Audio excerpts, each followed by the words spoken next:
So I should say buongiorno to start. Thank you so much for the invitation. And yeah, very interesting question just before we started. Indeed, coming from Brussels and having seen the impact of the farmers' protests on the policies, I would have maybe imagined a different kind of answer, but then again, it's maybe the intersection between agriculture and politics and how the agricultural protests were understood. So I know you're all slow food savvies, as the moderator said, but maybe just a few words about slow food for those of you who know it or don't know it that much. So indeed, it was a small group of friends back in the 80s in Italy that realized something is happening with our food system. They realized literally when eating a traditional dish in Piemonte, in northern Italy, and realizing that something was off.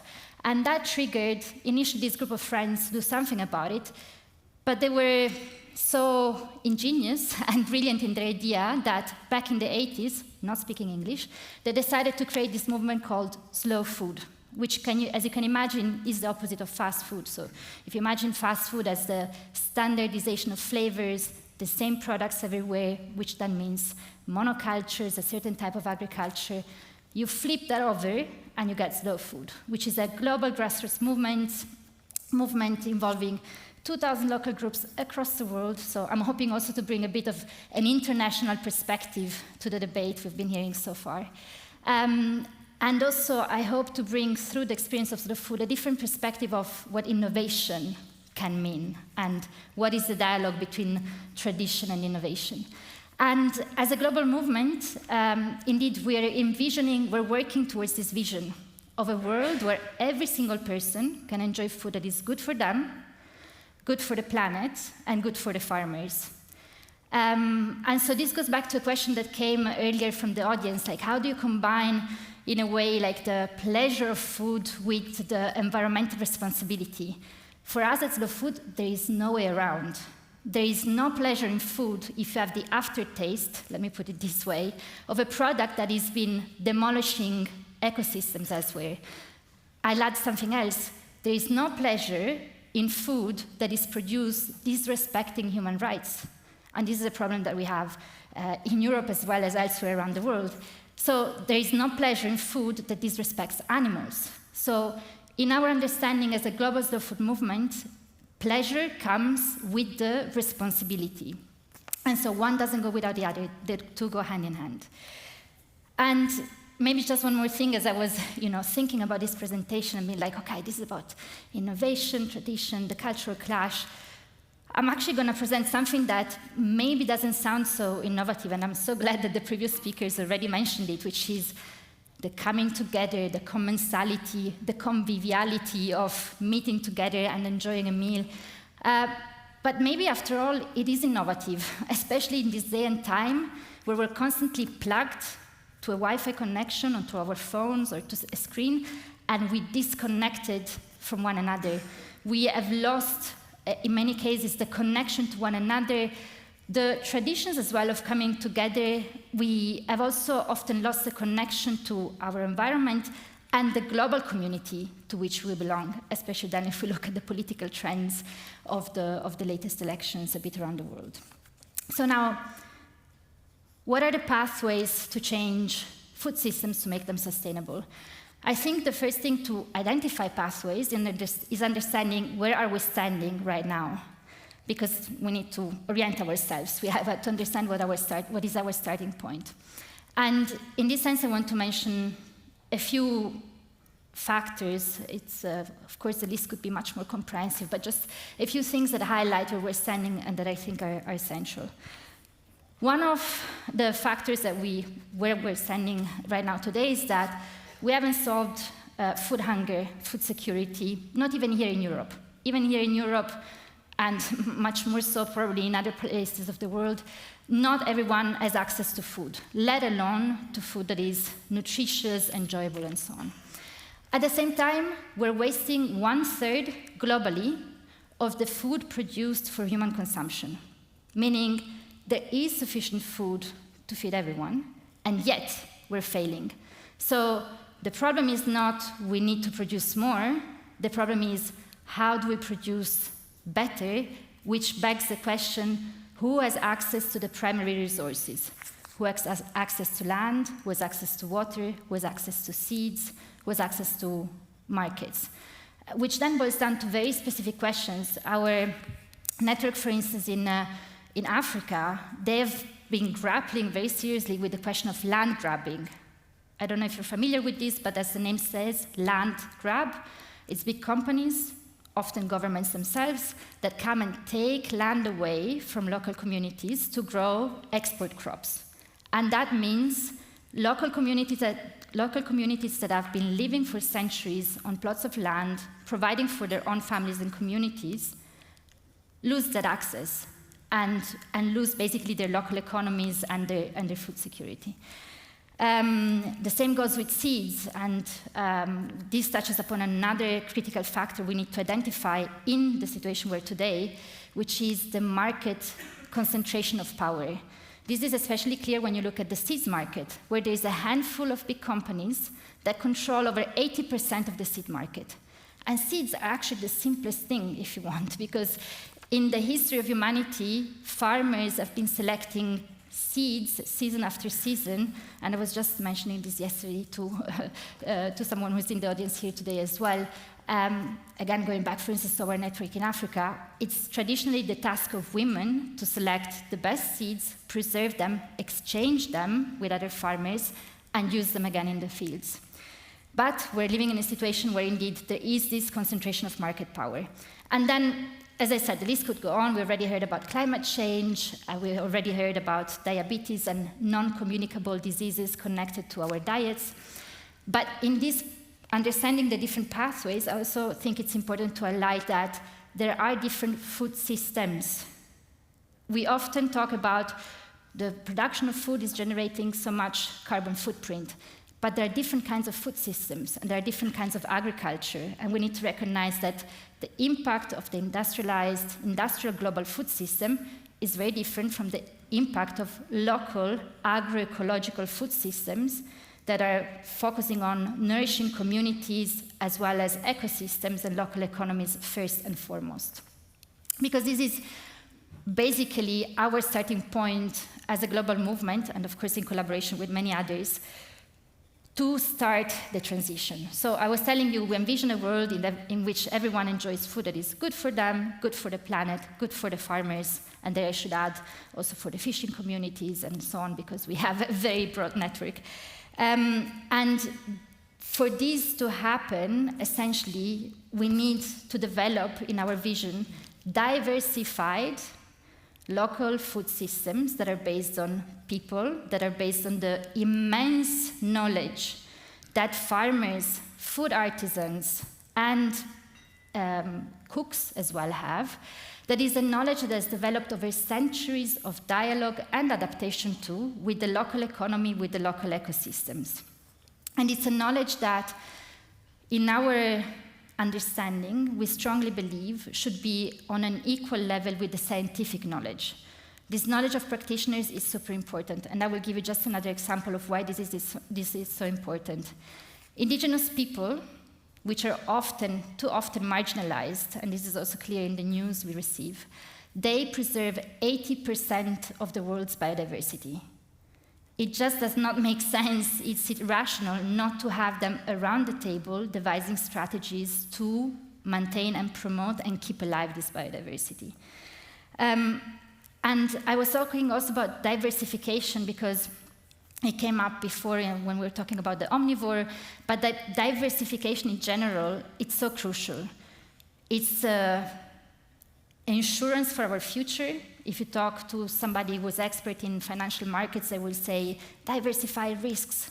That's what we do. That's what biodiversity, food biodiversity does. Food biodiversity is the diversity of breeds, of varieties, but also of knowledge. We have so much knowledge that we have and that we're losing, and that is at the basis of the insurance for our future.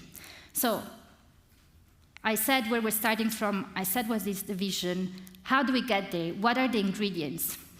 And I'm very happy to mention some ingredients that were already mentioned by some speakers before. One is food.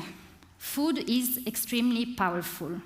It's powerful because it connects us. There was the question of the languages and food being a language that is universal and yet it's so rich because there are so many different food cultures around the world. But food is also sensorial. Food is food memory. We discussed that yesterday at length during dinner with the speakers, and I'm sorry about the food memory of the meat being overcooked by your mother.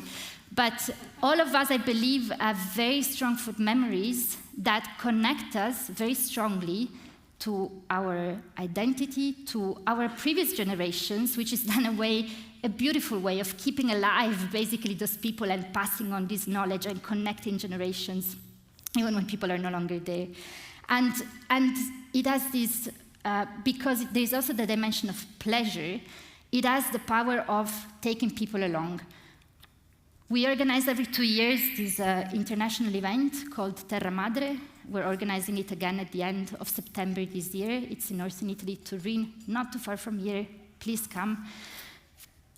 I just tell you, it's an event dedicated to the future of food. There is a food market, there are conferences, meetings. We have 3,000 delegates from the Global Slow Food Network coming together, discussing all kinds of issues, the Indigenous Peoples Network, the Slow Fish Network, the Slow Beans Network, you name it.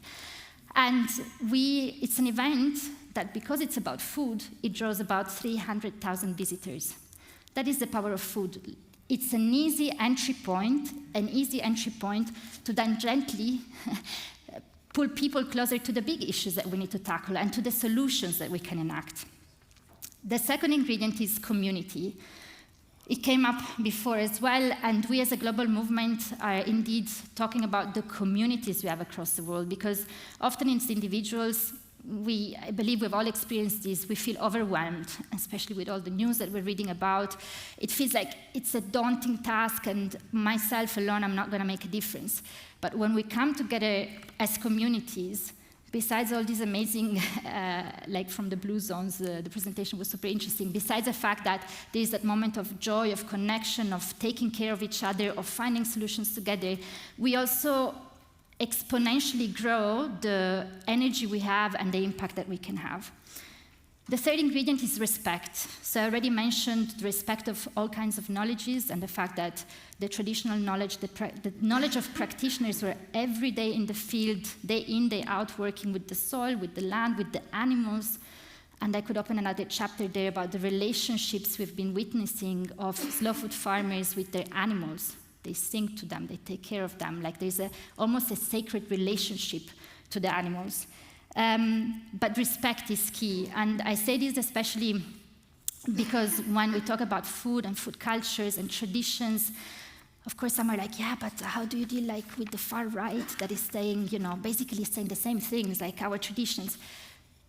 Food traditions are not about barriers.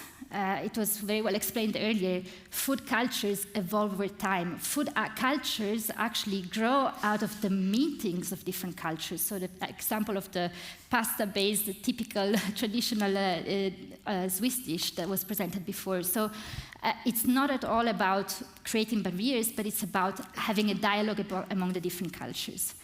I already mentioned pleasure, and again, the dialogue. The dialogue really, for us, it's what leads to change. It's a dialogue not of a top-down kind of imposition of beliefs or solutions, but it's a dialogue to seek together solutions.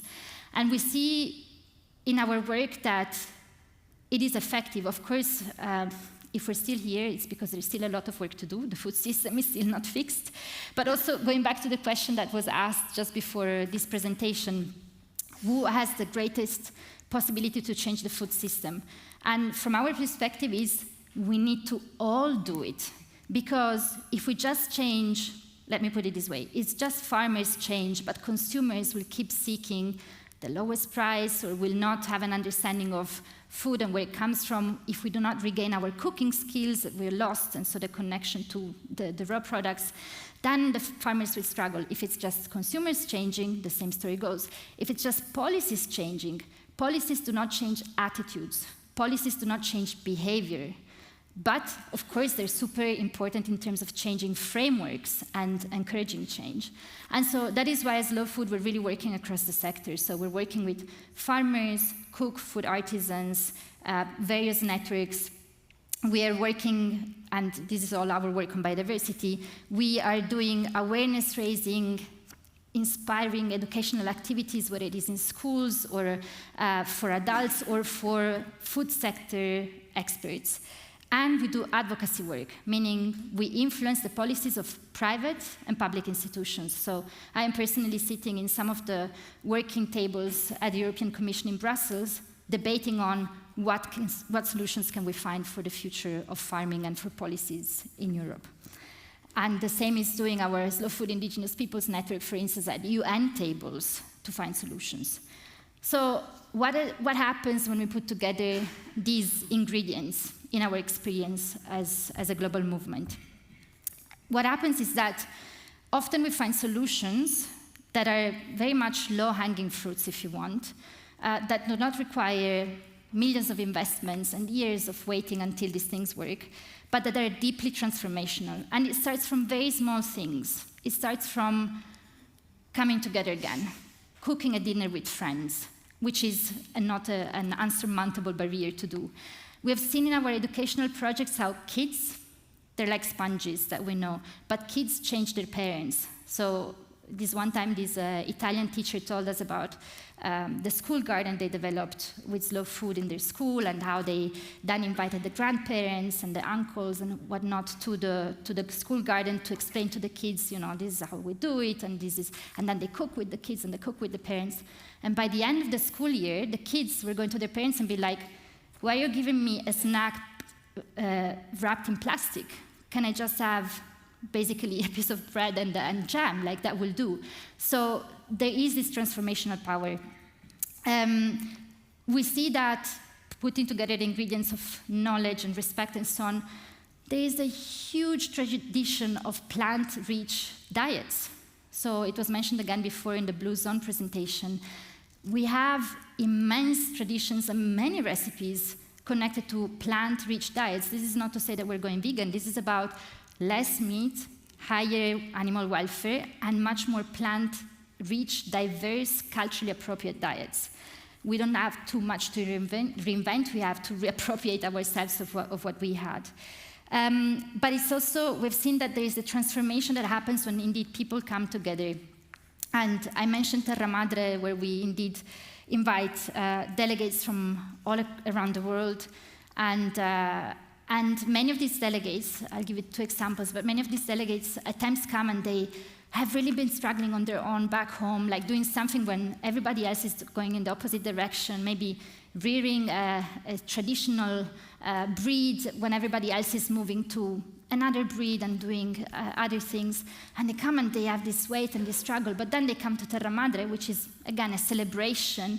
They're put center stage and they're like, okay, this is changing my understanding of our global community and what I can do, and it's a boost of energy.